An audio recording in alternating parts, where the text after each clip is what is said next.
nomme Rachel Galipo. Je suis présentement dans les rues d'Oka où les Autochtones manifestent contre la construction d'un golf sur des cimetières ancestraux. Ils sont présentement en train de barricader les routes.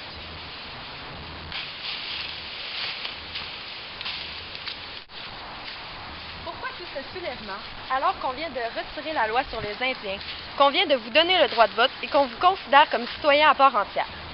Ben écoute, ma petite dame, je pense que vous ne me considérez pas encore comme citoyen à part entière si vous vous permettez de construire quelque chose, un terrain de golf, c'est qui joue au golf en 1990, sur un espace vraiment historique, alors qu'au cas où c'est un grand territoire, ça pourrait être construit n'importe où ailleurs. Et vous, avez-vous quelque chose à nous dire? Oui, je trouve cela horrible qu'un golf soit construit sur ce cimetière. Nos ancêtres y sont présents. D'accord. Et cela vous attriste? Oui, beaucoup. Vous savez que l'armée s'en vient, que tous les médias sont au courant?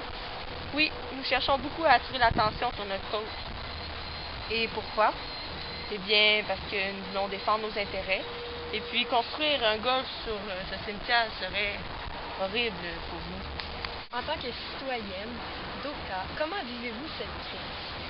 Écoute, c'est l'horreur. Je suis sortie de ma maison depuis 72 heures. Mon lait commence à cailler. Écoutez, là, les Autochtones, il va falloir que ça arrête un jour. Vous pouvez pas emprisonner vos citoyens comme ça. Votre ville, cette ville-là, elle n'est pas uniquement à vous, il y a des citoyens, normaux. En effet, plusieurs personnes ont été prises en otage par les Autochtones. Diriez-vous que vous seriez prêt à libérer les otages? Non, pas tout de suite, car nous n'avons pas obtenu ce que nous voulions, c'est-à-dire pas de golf sur notre cimetière. Vous voulez vous faire entendre?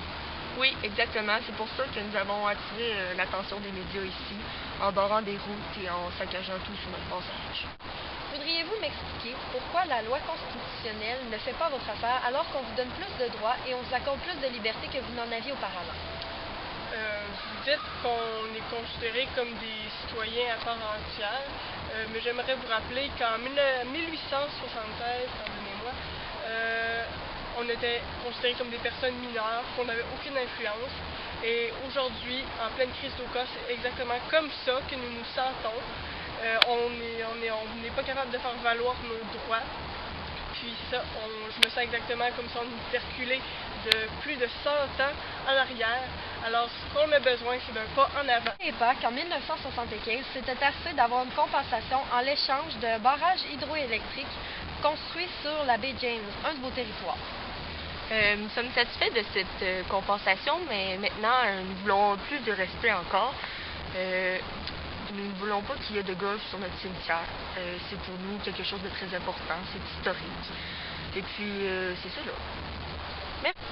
Et vous, M. Ouellet, comment vivez-vous cette situation en tant que maire de la ville d'Oka? Écoutez, je pense qu'on en a déjà assez fait pour les Autochtones de la communauté d'Oka. En tant que maire de la ville, je pense que la construction d'un terrain de golf en territoire autochtone pour favoriser le tourisme dans la ville. Donc, je ne pense pas que les Autochtones devraient se révolter pour une situation aussi mineure. D'accord, merci.